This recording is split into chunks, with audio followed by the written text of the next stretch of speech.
품위 있고 질서 있는 은사 생활이라고 하는 제목으로 오늘 주신 말씀 나누도록 하겠습니다. 오늘 말씀에서 우리는 방언과 예언에 대한 바울의 이해를 정리하고 이제 한 토막 잘 끊고 넘어가게 될 것 같습니다. 지금까지 바울은 고린도전서 12장에서 시작된 은사에 있어서 성령의 은사 9가지 정도에 되는 은사를 소개해 주었지요. 그 중에서도 은사를 은사되게 하는 것이 바로 사랑이다라고 얘기했습니다. 믿음, 소망, 사랑 이 세 가지는 영원토록 있을 것인데 그들의 제일은 사랑이다. 그리고 저는 성경이 말하는 그 사랑이 윤리적인 사랑이거나 인간의적인 측면에서의 사랑을 말하는 것이 아니라 물론 그러한 인류애적인 사랑 필요합니다. 그것들도 우리 가운데 구해야 될 좋은 신앙의 모범이죠. 자세죠. 그러나 인간의 사랑은 반드시 부패하게 되어져 있습니다. 시간이 지나면 반드시 퇴색되어지게 있고 부패하게 되어져 있죠. 그래서 저는 성경이 말하는 그 제일의 사랑, 영원한 것 중에 그 중에 제일은 사랑이라, 이 변치 않는 사랑, 이것은 인간의적인 사랑을 말하는 것이 아니라는 것입니다. 이것은 하나님의 사랑이다. 그것도 자신의 아들을 나의 죄의 값으로 십자가에 넘겨주신 사랑이야말로 가장 영원하고 가장 제일되는 사랑이다 라고 지난 주일날 말씀을 드렸습니다. 그리고 바울은 이제 고린도전서 13장은 바울의 사랑장이죠. 12장은 은사장, 13장은 사랑장, 14장은 예언과 방언장입니다. 이 14장에 와서 방언에 대해서 더 구체적으로 해설해 주고 있습니다. 14장 전체가 방언과 예언에 대한 이해에 대한 말씀으로 이렇게 쭉 기록이 되어져 있는 것을 보게 되죠. 전체적으로 성령의 은사를 조명하면서 그 은사들이 교회 안에서는 어떻게 선용되어야 하는가에 대한 결론을 오늘 말씀이 제시해 주고 있어요. 어제 말씀에서는 방언이 무엇이고 방언의 장단점이 무엇인지에 대해서 말씀을 나누지 않았습니까? 그러함과 동시에 바울은 모든 사람들이 방언하기를 원하지만 무엇보다 무엇하기를 힘쓰라 그랬어요? 그렇죠. 예언하기를 힘쓰라라고 권면하고 있습니다. 어제 말씀 기억해 보세요. 방언은 어떤 겁니까? 방언은 하나님과 직통이라는 표현이 워낙 좀 어색하긴 한데 하나님과 영으로 소통하는 언어가 방언이다라고 말씀을 드렸어요. 그렇기 때문에 그 말을 알아듣는 사람이 있어요, 없어요? 없다라는 거죠. 교회와 공동체 위에 그래서 그것은 교회 안에는 유익이 되지 못한다.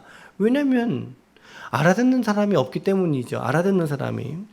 그러나 개인에게는 덕이 되고 하나님과 깊고 친밀한 영적인 세계로 인도하는 언어이지만 그러나 정작 본인조차도 그 방언의 말을 모르기 때문에 그 방언하는 사람의 마음으로는 기도의 열매를 맺을 수가 없다는 거예요. 방언하는 자도 모르기 때문에. 그래서 방언을 하게 된다면 더불어서 무슨 은사를 더 같이 구하라 그랬습니까? 방언, 통변의 은사, 통역의 은사, 방언, 통변을 구하는 것이 중요하다. 저도 방언을 받아서 성령의 인도하심을 따라 때를 따라 방언으로 기도하기도 합니다. 그런데 저도 옆 사람이 이렇게 방언 기도하는 거 무슨 말인지 몰라요. 저도 무슨 말인지 잘 몰라요. 통변의 은사를 저도 아직 받지는 못하였는데 받기까지의 그동안 동기부여는 조금 약했던 것 같아요. 예. 한번 또 이렇게 이런 본문의 말씀을 지나가면서 이런 은사도 사모하고 싶다라고 하는 마음도 듭니다. 여러분, 한 성령께서 우리 모두에게 주시는 성령의 은사로 말미암아 우리의 영의 지평을 넓히시고 새롭게 할 수 있기를 축복합니다. 언젠가 저 그런 얘기 들었어요. 방언 학교가 있다는 얘기 들으셨습니까? 방언 학교가 있다는 얘기 들으셨어요? 거기 들어가면 방언을 다 받게 해준다는 학교가 있습니다. 방언 학교. 근데 몇 가지의 언어적인 조언을 준다 그래요. 예를 들면은 기도를 하다가 이렇게 할렐루야를 빨리 하라는 거죠. 할렐루야. 그거를 빨리 반복하다 보면 그러면 이제 혀가 꼬여가지고 하나님의 방언을 받을 수 있다라고 가르치는데 여러분 아무리 방언을 받고 싶으셔도 그런데 가지 마세요. 그런데 가지 마세요. 말씀드렸다시피 은사는 뭐라 그랬어요? 주는 사람의 선물이거든요. 그러니까 그렇게 인위적으로 해서 받는다는 것도 일단 말이 되지 않고요. 또 그렇게 언어를 반복적으로 하면서 받는 것이 과연 성경이 말하는 신령한 은사로서의 방언일까? 라고 하는데 의구심이 들 수밖에 없다는 거죠. 저는 개인적으로는 동의하지 않습니다. 동의하지는 않습니다. 여러분, 건강한 신앙은요, 은사가 없어도 십자가의 은혜로 기뻐하는 신앙이 건강한 신앙인 줄로 믿으시길 바랍니다. 그게 더 중요한 거예요. 은사를 받는 것보다 더 중요한 거예요. 그 십자가의 은혜와 그 십자가의 하나님을 생각하면서 기도할 수 있는 게 얼마나 우리에게 축복인지를 모르겠어요. 우리의 육신의 말로도 그 십자가를 묵상하면서 기도해도 얼마나 기도할 것들이 많은지 모르겠어요. 여러분, 제가 설교 준비하다가 예수님이 겟세마네에서 기도하셨잖아요. 잡히시기 전날 밤에 기도하실 때 방언으로 기도했을까요? 저는 그 생각이 들었어요. 한번 생각해. 예수님이 방언으로 기도했을까요? 겟세마네에서 기도하실 때? 저는 아닌 것 같아요. 기도를 그렇게 방언으로 기도하셨다라면 예수님의 그 기도 있지 않습니까? 주여 이 잔을 내게서 옮기시옵소서. 그러나 나의 원대로 하지 마시옵고 하나님의 원대로 되기를 원하나이다 라고 하는 그 기도를 알아들을 사람이 있었을까요? 없을 거예요. 그러한 성경의 기록이 없었을 거거든요. 저는 이렇게 쭉 보면서 예수님도 그러한 위기의 상황이지 않습니까? 절체절명의 상황에서도 정말 똑바른 기도, 자기의 마음이 알아들을 수 있고 주변의 제자들이 알아들을 수 있는, 기억할 수 있는 분명한 기도로 주님이 기도하셨을 것 같다라고 하는 생각이 들더라고요. 주님도 알아들을 수 있는 분명한 말씀으로 기도하셨다. 물론 그 이후에는 또 하나님과 또 둘만의 또 다른 언어로 기도하셨을 수 있겠지만 이런 것도 좀 생각을 좀 해봤습니다. 말씀을 준비하면서. 여러분, 이렇게 교회 안에 방언과 예언들이 있다 보면 우리 지금 여기 몇 명 모였어요? 6명 모였잖아요. 우리 지체들이 모두가 다 예언을 받았고 모두가 다 방언을 한다고 하자고요. 그러다 보면 그 가운데 뭐가 생기게 될까요? 무질서라고 하는 것들이 본의 아니게 생겨지게 될 겁니다. 그럴 때 바울은 오늘 절제가 필요하다라고 말하는 거예요. 절제가 필요하고 배려가 필요하다. 가이드가 필요하게 되는데 오늘 본문의 말씀이 제안해주고 있는 거죠. 본문이 좀 길기 때문에 오늘 3가지 정도로만 적용점들만 좀 찾아보면서 오늘 말씀을 전하겠습니다. 첫 번째는요, 방언할 때 반드시 통변하고 통변이 없을 때에는 개인 기도에서 방언하시라는 거예요. 방언하시는 분들에게 좀 해당되는 내용일 수 있겠는데요. 26절에 보세요. 형제들아 어찌할꼬? 라고 하고 있어요. 어찌할꼬? 그러면 어찌할꼬? 너희가 모일 때에 각각 거기에는 찬송도 있고 가르치는 말씀도 있고 계시도 있고 방언도 있고 통역함도 있나니 모든 것을 무엇을 세우기 위하여 하라? 덕을 세우기 위하여 하라. 즉 예배의 모든 순서들과 내용들은 교회의 덕을 세우기 위해 섬기는 도구가 되어야 된다. 그러면서 27절에 보면 누가 방언으로 말하면 2사람이나 많아야 3사람이 차례를 따라서 하고 순차적으로, 그렇죠? 그리고 한 사람이 그 방언 말하는 내용들을 뭐 하라는 거예요? 통역할 것이다라고 말합니다. 통역할 것이요. 28절에는요. 통역하는 자가 만약에 그 공동체에 없으면 어떻게 하래요? 교회에서는 잠잠하라는 거죠. 잠잠하라. 자기와 하나님께 말할 것이요. 자기와 하나님께. 공동체의 덕을 위하여 방언의 기도가 여기저기 흩어져서 말하지 아니하고 2-3사람이 순차적으로 따라하면서 순차에 따라서 방언을 말하면 한 사람의 통역자가 되어서 그 기도의 의미를 회중에게 전달하라는 거예요. 그래서 하나님께 그가 드린 그 방언의 기도가 무엇인지 공동체가 함께 듣고 깨닫고 그 방언의 기도를 통하여 하나님께 감사와 영광을 돌리게 함으로 교회가 세워질 수 있도록 하라는 거죠. 방언을 이와 같이 질서를 따라 하듯이 예언도 마찬가지로 하라는 거죠. 예언도 마찬가지죠. 29절 예언도 둘이나 셋이 말하면 다른 이들이 뭐 하라는 거예요? 분별해 주라는 거죠. 그것이 정말 하나님의 말씀이 맞는지. 그래서 영분별도 은사에 속하는 거죠, 당연히. 그러니까 여러분 방언의 은사보다 통변의 은사가 더 적어요. 그렇죠? 마찬가지로 예언의 은사보다 영분별의 은사가 훨씬 더 적어요, 숫자적으로. 조금 더 희귀한 은사라고 우리는 볼 수 있는 거죠. 그래서 방언은 통변해주고 예언은 분별이 필요하다는 거죠.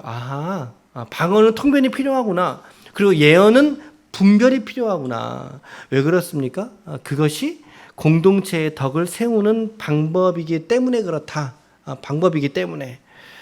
여러분 예언은요. 예언의 기능은 제가 누차 말씀드리지만 미래에 일어날 일들을 쪽집게처럼 이렇게 쏙 빼다가 너 며칠 뒤에 이런 일이 있을 거야. 그거 예언 아니라 그랬어요. 그런 생각 따위를 우리가 예언이라고 착각을 하면 안 되는 거예요. 하나님이 나에게 말씀하시듯이 내가 사랑하는 가족들에게 또 지체들에게 어떤 주시는 영적 부담들 그리고 말씀을 내가 기도 가운데 확증하고 그 말씀을 존경과 공손함으로 우리의 형제 자매들을 세우기 위한 마음으로 이게 전달하라는 거죠. 하나님의 뜻을 받아서 전달하는 거. 이것이 예언의 본질이에요.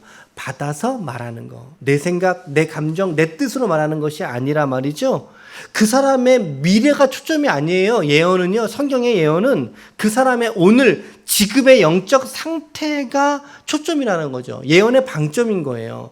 그러니까 구약의 예언도 마찬가지예요. 이스라엘의 현재적 상황에 대부분 죄를 지적했지만 현재적 상황을 바라보는 게 예언의 모습이다라고 하는 거예요.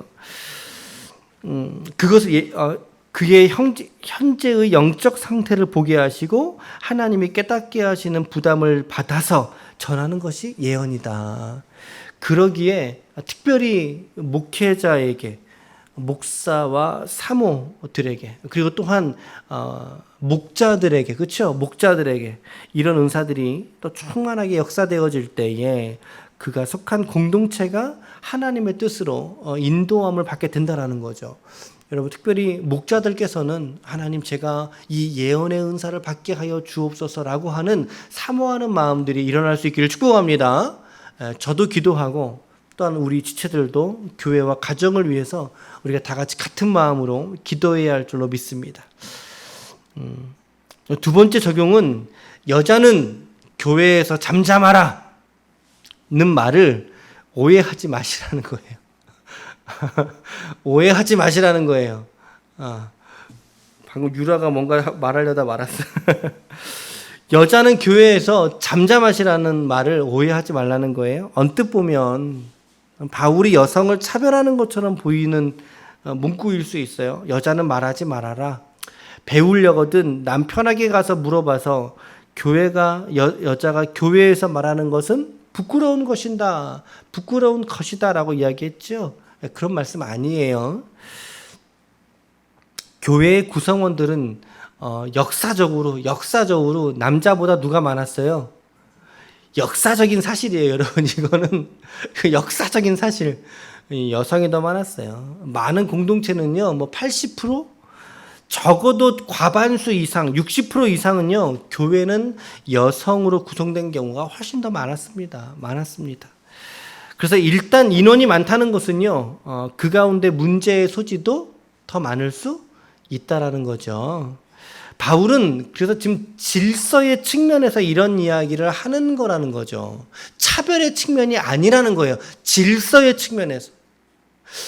그러니까 앞에서 언급하고 있었던 이 말하지 말라고 하는 것들도 남자들도 마찬가지예요. 앞에서 언급했던 방언을 말할 때도 예언을 하는 주 대상들도 바울은 남자로 이해하고 있었기 때문에 남성들도 질서를 따라 말하지 말아야 할 곳은 말하지 말라는 거죠. 마찬가지로 여성들도 이 말이에요. 질서를 따라서 특히나 교회의 공예배 중에서 어떤 교훈을 받기 위해서 질문하는 태도들은 지양해야 한다라고 하는 거예요, 여러분. 그럼에도 불구하고 성경에 대하여 진리에 대하여 질문하는 태도를 갖는 것은 아주 좋은 습관입니다. 목장에서든 또 목회자를 통해서든 그런 진리에 대한 물음들이 해소되고 해결될 때 우리의 신앙이 한 걸음 더 내디딜 수 있게 되어 있습니다. 누구든지 진리에 대해서 질문하고 소통할 수 있는 공동체가 될 수 있기를 바랍니다. 두 번째 적용이었고요. 세 번째 마지막 적용은 모든 것을 품위 있게 그리고 질서 있게 하라는 거예요. 39절, 40절 같이 읽어보겠습니다. 시작. 그런즉 내 형제들아 예언하기를 사모하며 방언 말하기를 금하지 말라. 모든 것을 품위 있게 하고 질서 있게 하라. 이 두 구절이 바울의 은사론에 대한 결론입니다. 이 두 구절 가장 중요한 구절입니다. 이게 빨간 줄 쳐놓으셔도 돼요. 여러분, 성령께서 주권하실 때 방언으로 기도할 수 있길 바랍니다. 방언으로 충만하게 기도하세요. 그러면서 우리는 늘 기도하고 우리가 사모해야 될 은사가 무엇이냐라고 할 때 그 은사는 바로 예언의 은사라는 거죠. 방언의 은사가 아니에요. 예언의 은사. 사랑을 완성하기 위해서, 공동체의 사랑, 교회의 사랑을 완성하기 위해서 성도는 하나님의 깊이 깨닫게 하시는 예언의 은사를 사모해야 할 줄로 믿습니다.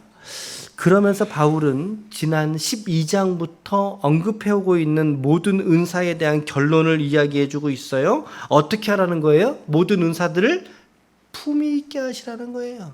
품위 있게. 그리고 질서 있게 하시라는 거예요. 질서 있게. 예전에 개역 한글 번역에서는 이 말씀 어떻게 번역했는지 아세요? 모든 것을 적당하게 하라, 그렇게 번역했어요. 즉 적당하게 하고 질서대로 하라, 이렇게 번역해 줬는데 새 번역에서는 이렇게 했어요. 모든 일을 적절하게 하라, 적절하게 하고 질서 있게 해야 합니다라고 했단 말이죠. 그러니까 모든 은사들은 반드시 교회의 덕을 세우기 위한 목적 아래에서 질서를 가져야 돼요. 질서 있게, 그리고 규모 있게, 적당하게. 그것을 우리 성경에서는 품위 있게라고 번역을 한 거죠. 여러분, 과유불급이란 말이 있어요. 이거 무슨 뜻이에요? 과유불급이 무슨 뜻이에요? 지나친 것은 미치지 못한 것과 같다라고 하는 뜻이죠. 어느 한쪽의 신앙의 형태로 치우치는 것은 옳지 않다는 거예요. 넘치는 은사를 통제하지 못해서 교회의 덕이 깨져버린다면 그것은 그 은사를 받지 못한만 하지 못하다라는 거죠. 그러기에 은사의 사용은 반드시 규모 있게 그리고 적당하고 품위 있게 해야 한다는 거예요. 여러분, 구슬이 서말이라도 깨어야 보배라고 하는 말이 있어요. 은사가 아무리 넘쳐도요, 질서라고 하는 줄로 깨어지지 않으면, 그렇죠? 그렇게 다스려지지 않으면 교회의 덕은 아름답게 나타날 수 없다라는 거예요. 품위 있게 그리고 질서 있게 성령께서 오늘 기쁨의 교회 위에 주시는 은사가 충만할 수 있기를 축복합니다. 여러분들에게도 성령의 가장 좋은 은사로 여러분들의 신앙생활, 은사생활이 충만하게 체험받을 수 있기를 바랍니다. 오늘 세 가지 말씀드린 거, 방언은 통변을, 예언은 분별이 필요하다라고 하는 거, 그리고 여자는 교회에서 잠잠하라, 이 말씀 오해하지 말라는 말씀, 마지막으로 모든 은사들이 품위 있게 그리고 질서 있게 여러분과 저의 신앙생활 가운데 부어질 수 있기를 축복합니다. 함으로 말미암아 이러한 은사생활로 우리의 신앙생활이 더욱 풍요로워지고 그런 우리의 삶 속에 하나님의 은혜가 넘칠 수 있기를 예수님의 이름으로 축복합니다. 아멘. 기도하시겠습니다.